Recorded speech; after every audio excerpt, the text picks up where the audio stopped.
गरीब बेटी का महलों का ससुराल।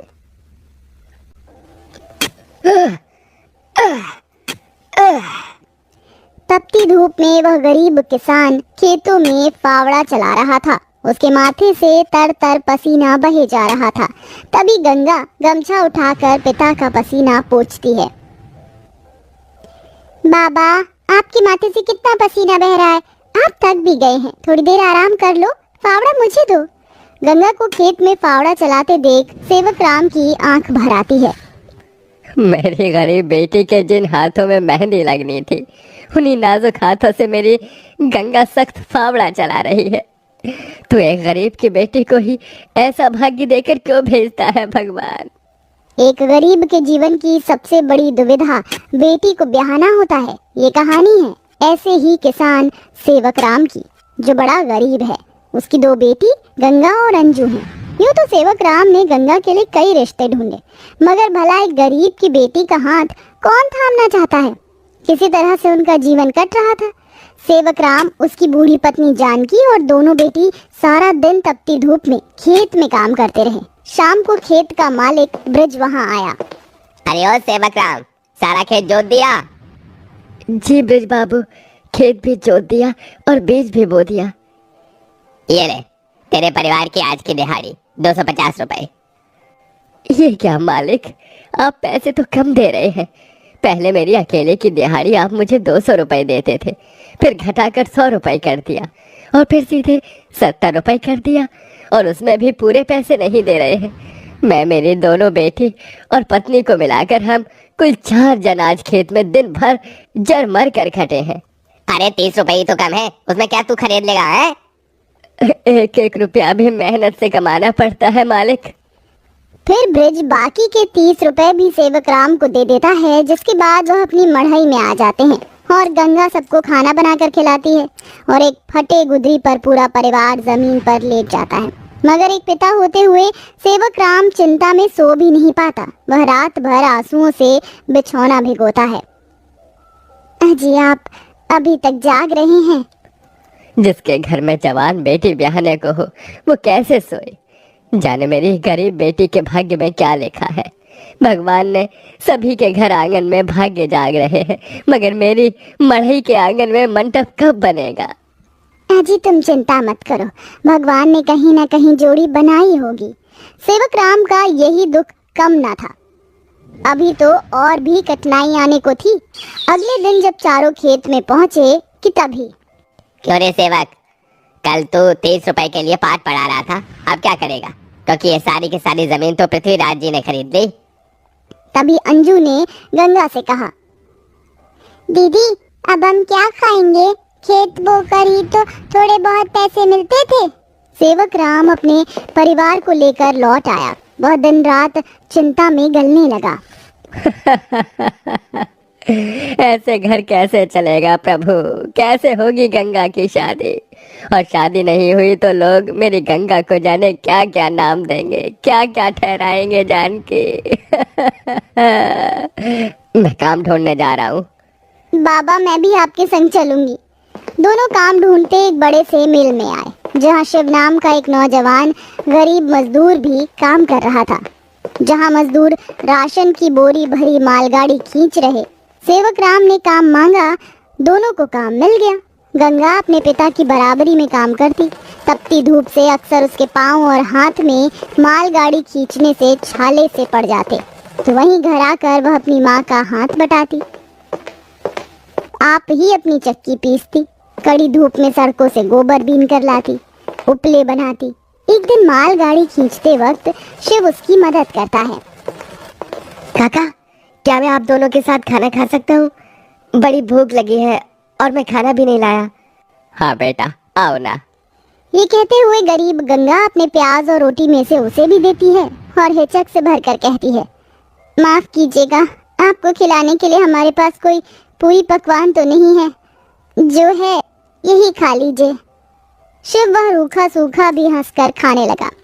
अब अक्सर शिव उनकी मदद कर देता। उसकी अच्छाई गंगा के मन को भाने लगी और एक दिन शिव ने कहा, काका, अगर आप मुझे इस काबिल समझे तो मैं आपकी बेटी का हाथ थामना चाहता हूँ। बेटा, मेरी गरीब बेटी को तुम जैसा मेहनती जीवन साथी मिलेगा। मुझे तुम पसंद हो बेटा। गरीब सेवक राम की दिली इच्छा तो थी कि गंगा को बड़ा और अच्छा घर द्वार मिले, मगर उसके मन में शिव को लेकर भी एक संतोष था। मगर सेवक राम ने जो कभी सोचा भी नहीं था, अगले दिन वो हुआ। कई बड़ी गाड़ियां लाइन से उसके चौखट पर आईं और शगुन से भरी थालियों के साथ शिव अपने परिवार के संग उनके घर आया। उनके महंगे कपड़े लत्ते देख एकदम महलों में रहने वालों से थे। शिव के संग उसके माता पिता पृथ्वीराज, वसुंधरा और बहन योगिता थी। अंजू ने उन्हें देख तपाक से बोला, अरे बाप रे, ये तो राजा महाराजा से लगते हैं। अजी आपने तो कहा था शिव गरीब घर का लड़का है। शिव बेटा, ये सब क्या है? यही मेरी सच्चाई है काका। माफ कीजिएगा, मैं मजदूर या गरीब नहीं था, बल्कि महलों का बेटा हूँ।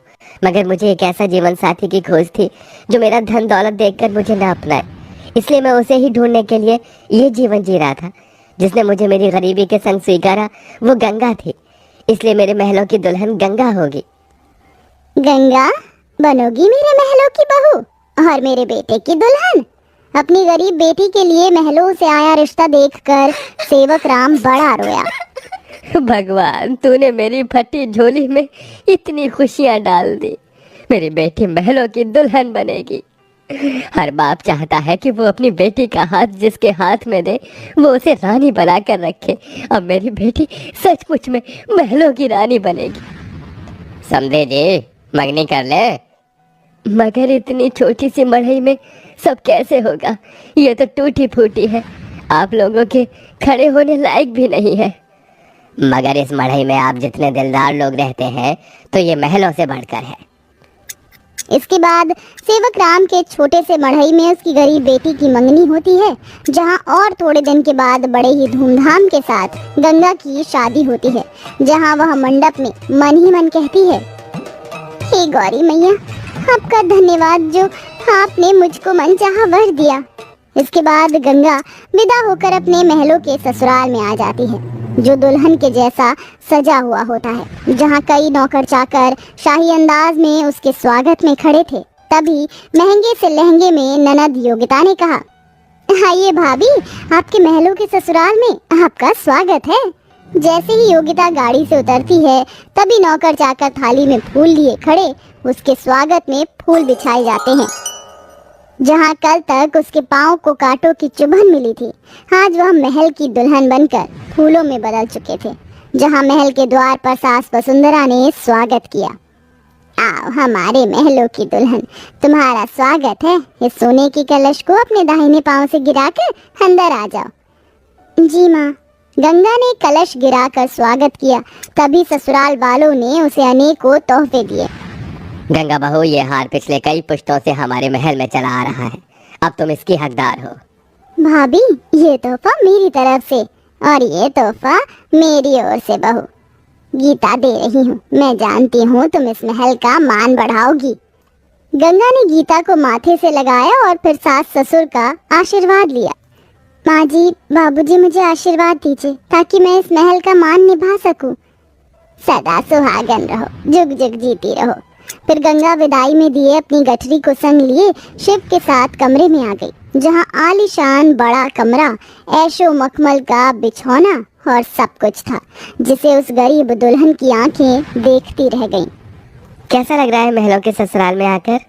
खुशी से गंगा की आंखें भर आईं। उसने कहा, यकीन नहीं होता, भगवान ने एक बार में ही इतनी खुशी दे दी।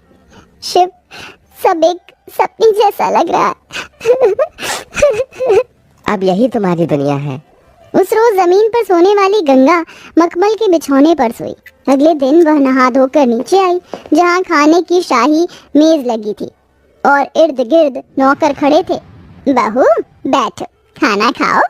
तभी नौकर ने गंगा को खाना परोसा। एक निवाला खाते ही गंगा को अपनी संघर्ष भरी जिंदगी और याद आ गई। उसकी आंखों से आंसू छलक गए। क्या हुआ गंगा बहू, खाना अच्छा नहीं बना? नहीं माँ जी, बहुत अच्छा बना है, बस ये सब खाने की तो एक गरीब की ख्वाहिश होती है। मैं बहुत खुश हूँ, बस चाहती हूँ कि हर लड़की को उसके सपनों का ससुराल मिले, जैसे मुझे मिला। थोड़े दिन में गंगा अपने महलों के ससुराल में सुखी से रहने लगी। किसी गरीब की बेटी को चुनकर हम भी ये पुण्य कमा सकते हैं।